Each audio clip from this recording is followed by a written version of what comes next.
Hi, everybody, and welcome back to another episode of Made by Marymount. This is episode 13, and today I'm joined by men's volleyball player Joe Crowder. Today, Joe and I will talk about what it means to go into his senior season here at Marymount, his leadership roles the last 2 years, and a very special trip that he took with Marymount last summer. So with that, let's meet Joe.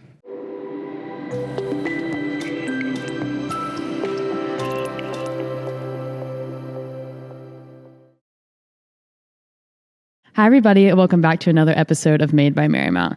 Today, I am joined by men's volleyball player Joe Crowder. Joe, how are you today? I'm pretty good. How are you today, Ella? I'm well. I'm so excited, and I think today's a pretty big day for you. It is. It's our first game day of the season. First game day of your senior year. Yeah. How does that feel? It's definitely weird. So I will say my situation's a bit strange. I COVID-shirted my freshman year because I got shoulder surgery. So that was a really fever dream experience, I'll say. Versus now, like I am, like you said, technically a senior. So it's weird actually stepping into that role in those shoes and that time, and it's just kind of weird to experience. And so with that, you took upon like a very, very big role this year as a leader on your team, as a captain. And knowing you kind of obviously have leadership qualities. Like you're kind of like a leader. You're one to always stand out in a crowd, and you're always happy. I feel like every time I see Joe, he's always happy. What was that like, spending all this will be your fourth year? And, kind of having that in the back of your mind as something that might be something that you want one day. It was definitely interesting and something that I was pretty sure was going to happen. Freshman year we came in, we didn't have any seniors on the roster. Then the next year we had all of our seniors and I looked up to them. And then last year I was a captain too, which was a bit weird as a junior, especially considering that we had a bunch of seniors that I was super close with. But, the role of being a captain last year was more so about being responsible and organizing things for the team as a whole versus like being a discreet leader. Right. Versus now where it's like we have 17 people on the team, but I think 7 of them now, it was 9 at one point, that were freshmen. Mm-hmm.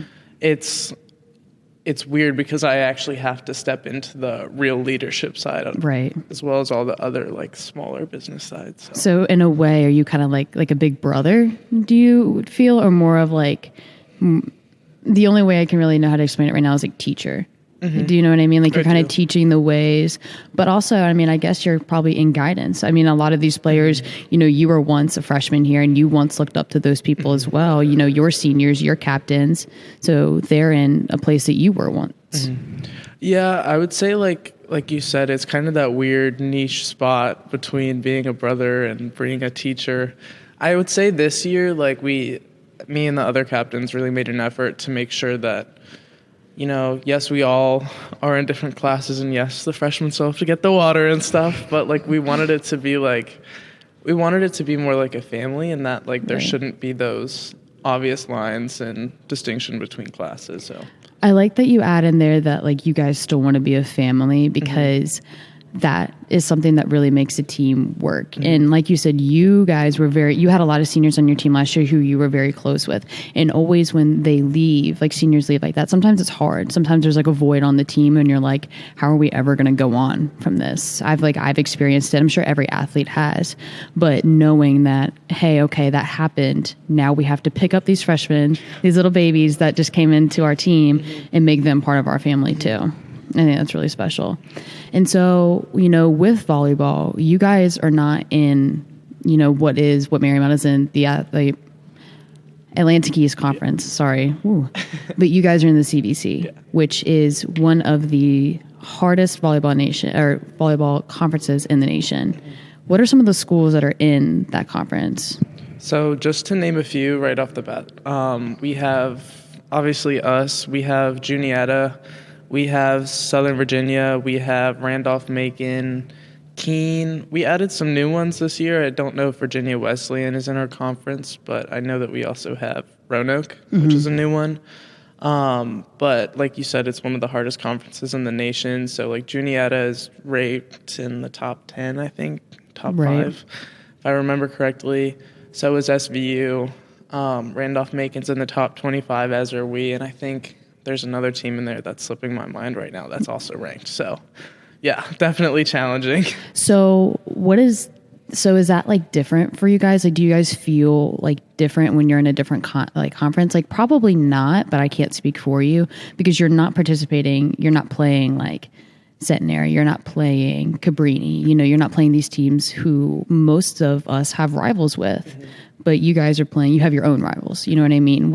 Is that experience different because you play different teams? And so like when somebody is like, man, I don't like this school in our conference, you're like, yeah, well, I don't like somebody in your conference. You know what I mean? Or is it just like, it's just different because it's your sport? That's actually a great point that I never really thought about, but I would say that's 100% true. Like, I mean, I'll hang out with the lacrosse girls and some of the basketball people and even the women's volleyball team. They're like, oh, we really don't like this team. And I'm like, you've never played them. And they don't even have a men's team. So. Right, exactly. So we're in here. We have like these like teams where like, we have a big show out crowd because we like, that's our rival, our conference rival. And you guys are like, yeah, sure. Yeah, that's pretty much how it is. Like our team likes to go support other teams, but it's like the same like kind of competitiveness.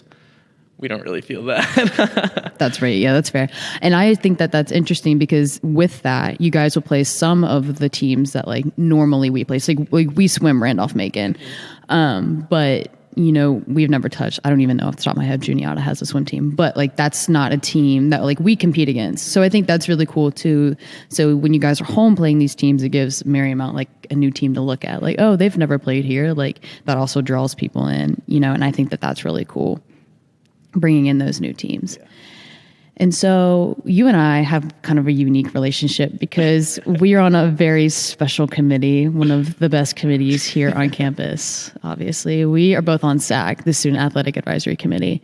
What's your role? I know what it is, but you're going to tell everybody else. I'm the secretary for SAC. So what do you do as secretary? So I would say that everybody's roles are a bit meshed. Yeah. Like, it was kind of getting everybody has their like title, but everybody does a little bit of everything just because we like doing it, I think, for the most part. And it's not really like a hassle for any of us. Like, it's just kind of like, oh, this needs to be done. Okay. Like that wasn't in my job description. Okay. Yeah. Like I'm still going to move on and do it. It's fun at the end of the day too. Like we get to work with the athletes, we get to host events and stuff, and we do a lot of communicating with the Atlantic East, even though I'm not in that conference. But I've definitely been to a few of those, like the symposium things or the conference meetings. Right. And so, you're on the board with myself, Leah Hartzog, Chad Singleton, Anna Scholes, and Sydney Sands. And we've all I think this year we've all worked really well. And I think we've made a lot of progress in SAC this year because I'm really excited for what we've already have done and what we're going to do. And I don't know if people realize what all we do, but it's things like D3 week is a lot of us. Diversity and Inclusion Week, that's us too. Mental Health Week, and it's little things that people don't know about, and it's fun for us, and it's something that we really care about. And so through SAC, what has been one of your favorite things that we've done? It doesn't have to be now. It can be in the years past. That's a tough one, but one of the ones that comes to my mind the quickest, I would say, is it was last year. I think we did a big food drive. I can't remember exactly what it was, but we were making prepackaged meals and lunches. Yes, D3 week. Yes. D3 week. There we go. Yeah. And so we just had in the gym, that's right there, people.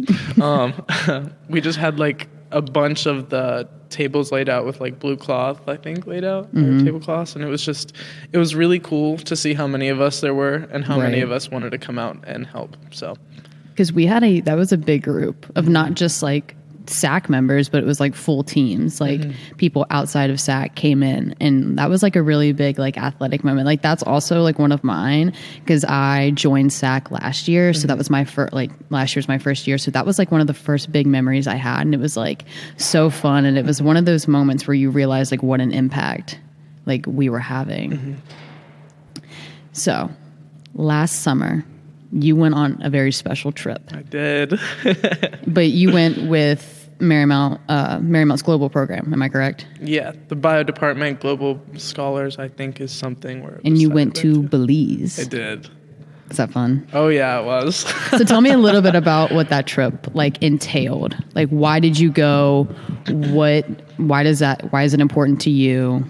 So, believe it or not, I didn't know a lot about it other than I needed some credits to graduate to satisfy my major elective and stuff. And I was like, I'll make a trip out of it. I guess I go to Belize. Exactly. Might as well have some fun with it. Yeah. I was like, and I was interested in marine biology as a kid. So I was like, I'll knock a few things off my list. I think like some of the stuff that we did there, so one of the bio professors, Dr. Todd Rimkus, he has a nonprofit like here and there called Hawksbill Hope, where they go in and they try to help with hawksbill turtle conservation. Okay. Because there has been like instances of illegal poaching and obviously the effects of climate change that are impacting the population of the hawksbill sea turtles that are down there. So he'll like raise money and he'll bring us down there to help educate us and help bring that back here to talk about it, like on things like this, where we're on the podcast and we get to bring attention to it. So, yeah. And so, down there you did a lot of cool things, but you also created some bonds when you were there. Tell me a little bit about those relationships that you formed down there. Yeah, I think the bonds piece, that was like arguably my biggest takeaway from it. Right. My mom always embellished. She was like, you got to study abroad. Like, you're going to make the best of friends that you don't think you would. And, I went in knowing people. Like, I would say I knew, like, Hannah Smith, Abby Dunn, Aurelia Garcia. Jack Buffano was my little in the honors program. I knew Kai Gu just around through that. And I think I might be forgetting someone. I wasn't on the trip. But there were a bunch of us athletes there, and I was friends with them, but I wouldn't say we were like close friends. But going down there and being in this isolated place, it's like definitely a little weird. You're like forced together, and you're like, hey, I guess we have to talk here. Yeah, like we were kind of scared together. I'm not gonna lie. I guess you could say trauma bonded in a way. Hey, whatever it takes. Either way, it came out, and at the end of the trip, after we spent like literally every waking moment together, it was like we came out so much closer on the other side, and I walked away, and I'm like, I can go back to these people. And Ali Vizendi, there we go. That's what I was forgetting. Sorry, Ali. But it's one of those moments, like if you wouldn't thought of the name now, you were going to think about it at 2 a.m. tonight. 100%. And you were going to wake up and be like, Allie. I'm like, I feel so bad. I went on the podcast, name dropped everybody else but one. Like, yeah, no. All of these people, like I can say we're like real friends now. And they're all on different sports teams. So tell me about how that has kind of maybe like impacted, your experience now, because you have these friends that are on different sports teams that are different athletes than yourself. Like, are you going to more sporting events now because you're going to support your friends? Are you like maybe tuning into more live streams because Jack's playing at Cabrini this weekend? Like what's kind of that like? Oh, like 100%. I would go to sports games. Like it would just be athletes supporting athletes and stuff, and I would do that without question. I also just have started to get into sports more recently, since coming here. Makes sense. Right. But, now that I have like a personal connection to each of these teams, like I find myself going to more and more games, hanging out with these people more. But like, I think basketball in particular, like I would have fun. Like I love watching basketball, but like now that I actually have a personal connection to people on the team, it's like, I feel far more invested in it. Like you care a little bit more. You care about the success of not only like the school, but you care about their individual success. 100%.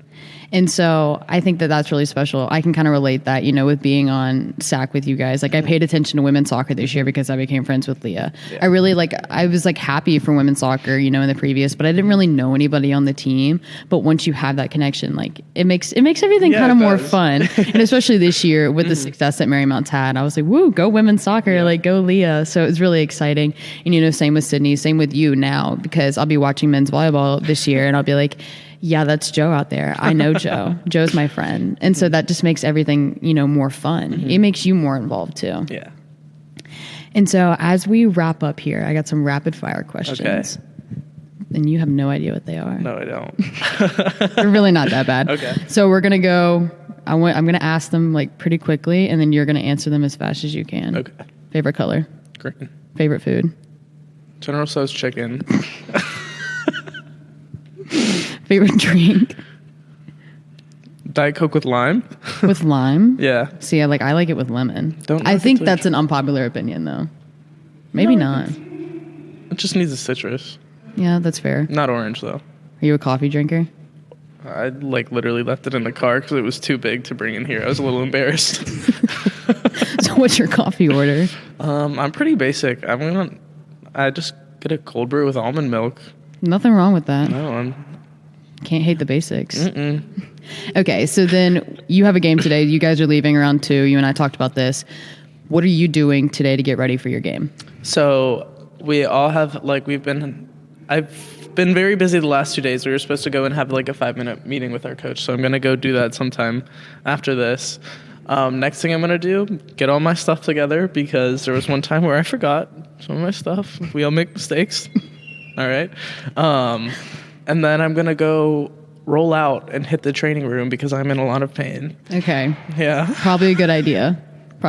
How far is Stevenson? I think with traffic, it'll be about 2 hours. Okay, so it's not too bad. No. That's not too bad, but not fun to be sitting there and get all cramped up and stiff.